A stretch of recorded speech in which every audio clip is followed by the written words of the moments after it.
तो इस मूवी की शुरुआत में हमें शांग-ची के पिता को 10 अंगूठियों के साथ लड़ते हुए दिखाया जाता है, जो कि शत्रुओं की सेना के विरुद्ध लड़ रहे थे। कोई नहीं जानता कि उनके पास वो 10 अंगूठियां कहां से आई थी, यानी वो छल्ले। और इन छल्लों को धारण करने से उस इंसान में प्राचीन शक्तियां आ जाती हैं और इसे पहनने वाला अमर हो जाता है। शांग-ची के पिता ने उन 10 अंगूठियों का इस्तेमाल करके कई फाइटें जीती और उन्होंने अपना खुद का संगठन स्थापित किया जिसका नाम 10 रिंग्स रखा। और इसके साथ उन्होंने कई सरकारों और राज्यों को भी नष्ट किया और परिणाम स्वरूप इस संगठन में सफलता हासिल की। और फिर शांग-ची के पिता दुनिया पर नियंत्रण पाने के बाद एक गांव पर शोध करना शुरू कर देते हैं। कहा जाता है कि उस गांव में पौराणिक जीव और रत्न हैं। अपनी शक्तियों को बढ़ाने के लिए शांग-ची के पिता गांव चले जाते हैं और फिर वो एक जादुई जंगल में फंस जाते हैं और उनकी कार खाई में गिर जाती है। और फिर सौभाग्य से वह सही समय पर कार से बाहर आ जाते हैं। इसके बाद वो जंगल में प्रवेश करते हैं, लेकिन अचानक से कोई व्यक्ति उनका रास्ता रोकने की कोशिश करता है और उन्हें वापस लौट जाने को कहता है। और इतना सब होने के बाद उन दोनों के बीच लड़ाइयाँ होना शुरू हो जाती हैं और फिर शांग-ची और उस औरत के बीच काफी ज्यादा लड़ाइयाँ होती हैं, लेकिन अंततः शांग-ची के पिता हार ही जाते हैं। और हमें यहाँ पर यह भी पता चलता है कि लड़ाई के दौरान वो दोनों एक दूसरे को पसंद भी कर रहे थे और वो जल्दी ही शादी भी कर लेते हैं, लेकिन उनके इस फैसले से गांव वाले उन्हें वहां रहने नहीं देते हैं। फिर हमें नन्हा शांग-ची दिखाया जाता है, यानी जब वो एक बच्चा था और उसकी माँ उसे यह सब कुछ बता रही होती हैं। वह उसे अपने एक महान रक्षक, एक अजगर के बारे में बता रही थी और वो शांग-ची को एक लॉकेट देती है जिसमें हरे रंग का रत्न जड़ा होता है। इसके बाद सींग अचानक से वर्तमान में चला जाता है, यानी शांग-ची को बड़े हुए पर दिखाया जाता है। और यहाँ पर शांग-ची कैलिफोर्निया में 10 साल से एक अलग नाम से रह रहा था। और फिर अगली सुबह शांग-ची को एक पोस्ट कार्ड मिलता है और हमें पता नहीं चला कि वो अपने बदले हुए नाम के साथ यहाँ पर क्यों रह रहा है। और वहाँ पर शांग-ची किसी लड़की की कार ड्राइविंग करता था और इसके बाद वो अपना काम खत्म करने के बाद अपने दोस्तों से मिलने जाता है और उसके दोस्त इस बात का उससे काफी मजाक उड़ाते हैं कि वो लड़की की ड्राइवर है, लेकिन इससे शांग-ची को कोई फर्क नहीं पड़ता क्योंकि वो अपने काम से खुश था। अब रात हो चुकी थी तो शांग-ची ने घर जाने का फैसला किया ताकि वो समय पर काम पर जा सके, लेकिन वो घर जाने के बजाय पूरी रात वहाँ पे एंजॉय करता है और इसके कारण वो अपने काम में जाने के लिए देर हो जाता है। फिर जब शांग-ची कहीं जा रहा होता है तो बस में सवार कुछ लोग उसका लॉकेट छीनने की प्रयास करते हैं और आखिरकार शांग-ची को उससे लड़ना पड़ता है और वो कई लोगों को आसानी से हरा भी देता है। और आखिर में उन सबका बॉस वहाँ पे शांग-ची के सामने आता है और वहाँ पर एक ब्लॉगर उनका वीडियो भी बना रहा था और उसका बॉस अपना कवच निकालता है। इसे देखकर सभी चौंक जाते हैं, फिर मारपीट करते हैं और इसी दौरान बस का ब्रेक फेल हो जाता है और अचानक से ड्राइवर बेहोश हो जाता है। फिर शांग-ची ने अपने दोस्त को बस चलाने के लिए कहा और फिर काफी ज्यादा गहरे कट हो जाने की वजह से बस 2 भागों में कटने वाली थी और शांग-ची उन सभी को एक सुरक्षित जगह पर ले जाने की सोचता है क्योंकि बस 2 भागों में बट चुकी थी। अब क्योंकि बस का ब्रेक फेल हो गए थे इसलिए बस कई कारों को टक्कर मारते हुए आखिर में रुक जाती है। इस बीच शांग-ची ने नोटिस किया कि लोगों ने उसका लॉकेट चुरा लिया है और अब वो उसकी बहन का लॉकेट चुराने जा रहे हैं। इसके बाद शांग-ची चलकर फौरन अपनी बहन के पास जाने को तैयार हो जाता है और फिर शांग-ची का फ्रेंड उसे उन लोगों के बारे में पूछता है कि वो लोग कौन थे और वो लोग आपसे क्या चाहते हैं। तब शांग-ची उसे बताते हैं कि वो मेरे पिता के साथी हैं और अब वो मेरी बहन के पास जा रहे हैं और मुझे अपनी बहन को बचाने के लिए वहां पर जाना होगा। और शांग-ची का दोस्त ये सब सुनकर काफी हैरान हो जाता है क्योंकि वो शांग-ची के बहन के बारे में नहीं जानती। वह शांग-ची से उसे वितरण बताने के लिए कहती है। विमान में वह अपनी मां की मृत्यु के बाद उसे कहता है कि उसके पिता कठोर प्रशिक्षण देना शुरू करते हैं। वह अपना सारा समय प्रशिक्षण में व्यतीत करते थे और फिर 14 साल की उम्र में उनके पिता ने उन्हें पहले मिशन पर भेजा था, लेकिन वह किसी कारणवश मिशन में असफल हो गया और इसके लिए मैं कभी घर नहीं लौटा। और इतनी सब बातें होती हुई शांग-ची अपनी जगह पर पहुंच जाता है। शांग-ची का दोस्त शहर देखकर हैरान हो जाता है क्योंकि वह पहली बार अमेरिका से बाहर आई थी। इसके बाद वह शांग-ची की बहन जिया-लिंग की तलाश करते हुए एक अवैध फाइटिंग बार तक पहुंचते हैं। अब क्योंकि शांग-ची की बस लड़ाई में वीडियो वायरल हो गई थी इसलिए सब बार के लोग समझदारी से रात की लड़ाई की शांग-ची का अनुबंध हस्ताक्षर कराते हैं, इसलिए शांग-ची को लड़ना होगा। और जब फिर शांग-ची लड़ने के लिए अंदर जाता है तो वो अपने सामने वाले विरोधी को देखकर हैरान हो जाता है क्योंकि उसके सामने पर लड़ने वाला विरोधी कोई और नहीं उसकी बहन जिया-लिंग थी और वो तो उसी की तलाश करने वहां आया था। उसकी बहन किसी कारण से उससे दुश्मनी रखती थी और वो उससे लड़ती है, लेकिन शांग-ची ना ही उससे लड़ते हैं और ना ही उस पर रिटर्न वार करते हैं और उस लड़ाई में शामिल ही नहीं होना चाहते थे। और हमें जिया-लिंग के अतीत का एक दृश्य दिखाया जाता है। जिया-लिंग ने शांग-ची को एक मिशन पर जाने से मना किया और वो शांगची से कह रही होती है कि मुझे अकेला छोड़कर मत जाओ। और उस पर शांगची उससे वादा करता है कि मैं 3 दिन के बाद वापस आऊंगा। लेकिन शांगची उस मिशन के बाद तो घर ही नहीं लौटा, इसलिए उसकी बहन उससे नाराज थी और वो शांगची पर सुपर किक मारकर उसे नीचे गिरा देती है। इसके बाद जियालिंग उसे बताती है कि मैं इस जगह की मालकिन हूँ और मुझे तुम्हारी मदद की कोई जरूरत नहीं। शांगची कहता है कि अगर मुझे तुम्हारी जरूरत नहीं थी तो तुमने मुझे वो पोस्ट कार्ड क्यों भेजा था। उसकी बहन उसे बताती है कि मैंने तो कोई पोस्ट कार्ड नहीं भेजा था। तब शांगची समझ जाता है कि ये उसके पिता की चाल थी। इसके बाद जियालिंग चली जाती है।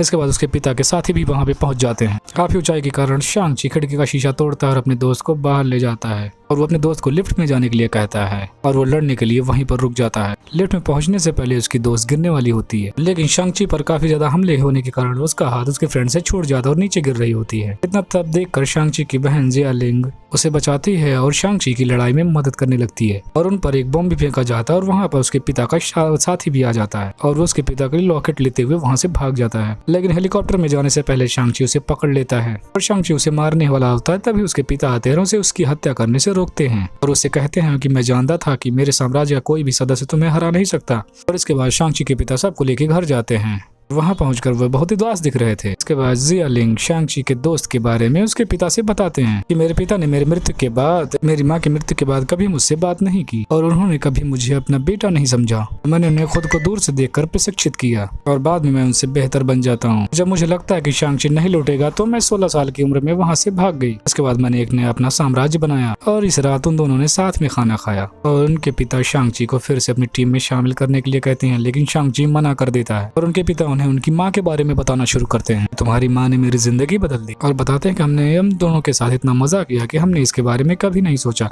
और उनका दावा है कि जब वो घर पर नहीं थे तो गांव वालों ने उनकी माँ को कैद कर लिया था और एक विशाल द्वार के पीछे तुम्हारी माँ थी, या तुम्हारी माँ ने मुझे खुद बताया था। और तुम्हारी माँ ने गांव वालों से ये अनुरोध किया था कि जब उनकी शादी हो जाएगी तो वो वहीं रहेंगे, लेकिन ग्रामीणों ने इनकार कर दिया। गांव वाले मुझे पसंद नहीं करते। बाद में मैं तुम्हारी माँ के बारे में सपने देखता था और शांगची ने अपने पिता की ये बात पर विश्वास नहीं किया। इसके बाद शांगची के पिता अपने लॉकेट को एक अजगर की आंखों में डालते हैं और इसके बाद वो अजगर पानी के जरिए गांव में घुसने का एक नक्शा तैयार करता है। उस गांव का नक्शा एक पहेली की तरह बदल जाता है और हर साल में एक ही बार वो दिन ऐसा आता है जब वो रास्ता एकदम सीधा हो जाता है और वह 3 दिन बाद आएगा और वो उसी दिन अपनी माँ को वहाँ से कैसे छुड़ाकर वापस ले आएंगे। और अगर गांव वाले उन्हें ऐसा करने से मना करते हैं तो वो पूरे गांव को तबाह कर देंगे। लेकिन गांव को नष्ट करने की योजना को सुनकर शांगची क्रोधित हो जाता है और वो अपने पिता को ऐसा करने से मना करता है और उनके पिता उन्हें एक सेल में रखते हैं। तभी उसे वहाँ पे एक खलनायक मिलता है और उन्हें बताता है कि तुम्हारे पिता मुझे मारने आए थे तो मैंने खुद को अपने अभिनय और कैलाश से खुद को बचाया। और इसी दौरान एक गांव का चेहरा विहीन जीव आता है। इसे देखकर वे डर जाते हैं और खलनायक शांगची से कहता है कि प्राणी तुम्हारी माँ के पास था और वो अपने घर लौटने का इच्छा रखता है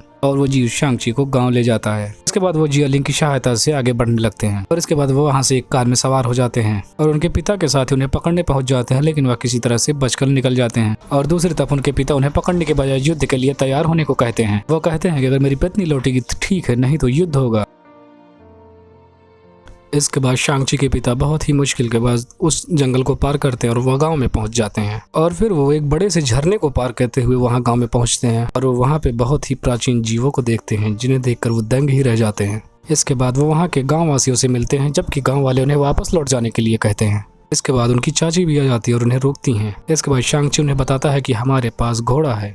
तब उन्हें शांगची बताता है कि हमारे पास बहुत कम ही समय है क्योंकि हमारे पिता आ रहे हैं। तब इसके बाद उसकी आंटी उस गांव का इतिहास बताती हैं कि कैसे एक जान लेने वाले राक्षस ने उनके गांव पर हमला किया और उन्हें तबाह कर दिया, यानी वो लोगों को मारकर उनकी रूहों को चुरा लेता था। और हमारी दुनिया को तबाह करने के बाद वो राक्षस इंसानों की दुनिया में चला गया और हमारे पूर्वजों ने उस राक्षस को हराने के लिए 11 योद्धाओं की एक टीम भेजी थी। हालांकि ये टीम उस काले राक्षस के सामने टिक नहीं पाई। फिर वो बताते हैं कि वहाँ पर एक महान अजगर राक्षसों की उनकी रक्षा कर रहा है और उस विशाल द्वार के पीछे बंद है और हम लंबे समय से इसकी रखवाली कर रहे हैं। और इसके साथ ये वो भी बताती है कि राक्षस भी मोहर तोड़ने के लिए आपके पिता को आपकी माँ के भेष में बुला रहे हैं और इस शील्ड को केवल 10 अंगूठियों से ही तोड़ा जा सकता है। और यहाँ पे हम ये भी समझते हैं कि शांगची के पिता जिन आवाजों और सपनों का अनुभव कर रहे थे वो वास्तविक नहीं थे और ये उस राक्षस की चाल थी। उसके बाद शांगची की आंटी उन्हें ड्रैगन की एक खाल से बनी हथियार देती हैं ताकि उस राक्षस को आसानी से मार सके। इसके बाद शांगची की आंटी उन्हें उनकी माँ का उपहार देती है। वह गांव का पहलवान था।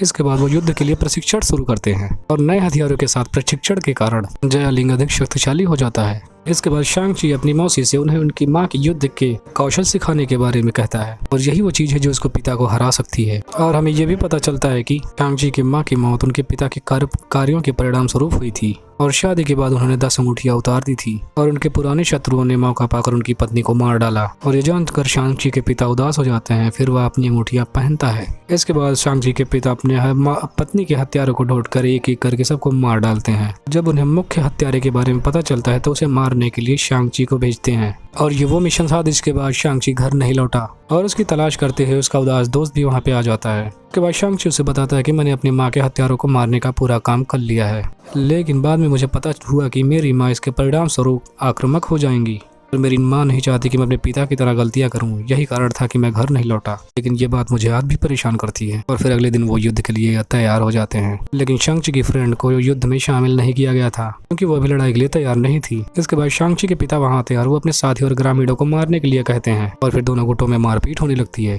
और शांग-ची के पिता इस दौरान एक विशालकाय द्वार के तरफ आगे बढ़ते हैं और उनका पीछा करते हुए वहां शांग-ची पहुंच जाता है और वो एक दूसरे के साथ शांग-ची भी वहां साथ में लड़ने लगते हैं। वहां पर शांग-ची भी अपने पिता की तरह ही लड़ रहा था। अंत में उसके पिता ने उस पर 10 छल्लों का हमला करते हुए उसे समुद्र में फेंक दिया। इसके बाद शांग-ची के पिता 10 अंगूठियों का इस्तेमाल करके उस विशालकाय द्वार को खोलने में सफलता हासिल कर लेते हैं, लेकिन वो पूरी तरह से नहीं खुला क्योंकि वो बहुत बड़ा था। हालांकि उसमें एक गैप था। राक्षस के साथ ही सामने आए और उनकी आत्माओं को चुराना शुरू करें तो राक्षस और अधिक शक्तिशाली हो जाएंगे। दूसरी तरफ जियालिंग लड़ते हुए उन्हें टीम वर्क करने के लिए कहता है और इसका अर्थ है कि साथ में मिलने के लिए कहता है और गांव वालों को मना कर दिया। और जब राक्षस के साथ ही उनकी आत्मा को चुराने लगते हैं तो उन पर शस्त्रों का भी कोई प्रभाव नहीं पड़ रहा था और वो एक साथ काम के लिए सहमत हैं। इसमें शांग-ची को दोस्त को भी लड़ने का एक मौका मिलता है। इसके बाद शांग-ची ने अपने महान रक्षक अर्थ का ड्रैगन पाया। फिर कुछ समय बाद राक्षस के साथ ही किसी को मारने से पहले ही मार देता है। इस दौरान उनकी चाची ने शांग-ची से अपने पिता को दरवाजा खोलने के लिए रोकने के लिए कहा और फिर शांग-ची फिर से अपने पिता के पास जाता है और वो फिर से लड़ते हैं और इस बार शांग-ची अपनी माँ की तरह लड़ रहा था और ये देखकर उसके पिता सहम जाते हैं। और फिर हमें ये भी दिखाया जाता है कि शांग-ची लड़ाई के दौरान 5 अंगूठियों को नियंत्रित कर सकता है। वो दोनों एक दूसरे से 5 अंगूठियों से लड़ते हैं। इसके बाद शांग-ची के पिता ने उन पर रिंग से एक भूमिगत हमला किया, लेकिन अब शांग-ची उन 10 रिंग्स का भार संभाल सकता है और कुछ समय बाद वो अपने पिता को नीचे फेंक देता है और वो अपने पिता से वापस आने का अनुरोध करता है, लेकिन तब तक वो विशाल गेट तब खुल चुका था और सभी राक्षस बाहर आने लगते हैं। इसके बाद उनमें से एक राक्षस उन्हें मारने वाला ही होता है तो शांग-ची के पिता उसे कुछ दूर फेंक देते हैं, इसलिए राक्षस ने शांग-ची के पिता को पकड़ रखा है। उनकी आत्मा को निकाल रहा था और मरने से पहले वो अपनी 10 अंगूठियां शांग-ची को देने लगते हैं। उनके पिता को जी को मरते हुए देखकर शांग-ची बहुत उदास हो जाता है। राक्षस उस पर हमला करने वाला था, लेकिन जियालिंग ने अपने अजगर के साथ आता है और उस राक्षस को पकड़ लेती है और वह उसे उल्टा लेती है और इस तरह से राक्षस ड्रैगन से भाग जाता है और आत्माओं को चुराने के लिए गाँव की ओर जाता है तो यह अपनी शक्तियों को बढ़ाएगा। इसके बाद शांग-ची उस गेट को बंद करने के लिए जियालिंग के साथ आगे बढ़ते हैं। इसके बाद शांग-ची तेज से ड्रैगन के साथ उस राक्षस की ओर बढ़ रहा था और वो गांव पर हमला करने से पहले उसे पकड़ लेता है और इसके बाद वह अपने पानी के जादू से राक्षस को सील कर देता है। इससे पहले कि वो इसे सील करे, राक्षस के साथ ही उन्हें आत्माएं देते हैं जैसे कि उनकी दैतिक शक्तियां बढ़ने लगती हैं और फिर बढ़ी हुई शक्तियों के कारण अजगर को पकड़कर उसकी आत्मा खींच लेती है। शांग-ची ने अपने अजगर की मदद नहीं कर सकता था और वो अपनी बहन को फिर से खोना नहीं चाहता था। ड्रैगन की आत्मा खींचने से पहले शांग-ची का दोस्त राक्षस पर एक तीर चलाता है, जिसकी वजह से अजगर को छोड़ देता है और वो फिर से पानी की शक्तियों से राक्षस को फेंकने की कोशिश करता है और शांग-ची ने ड्रैगन के साथ आने वाले राक्षसों में अपनी अंगूठियों के साथ छुरा भोंक दी और बाद में वो अंगूठियों का प्रयोग करके उसे कई टुकड़ों में बांट देता है और वो इससे वह यह युद्ध जीत जाते हैं। और फिर हमें दिखाया जाता है कि जब वो कैलिफोर्निया में लौट रहे थे तो उन्हें एक आदमी लेने आता है। इसके बाद हम उन्हें एक कप्तान और उनके सहायक से बात करते हुए देखते हैं। दरअसल वह आदमी उन्हें वहीं छोड़ क्योंकि शांग-ची उस छल्ले से संकेत भेज रहे थे और वो यह अंकित करता है कि जल्द ही कुछ खतरनाक होने वाला है और इसी के साथ ये कहानी खत्म हो जाती है।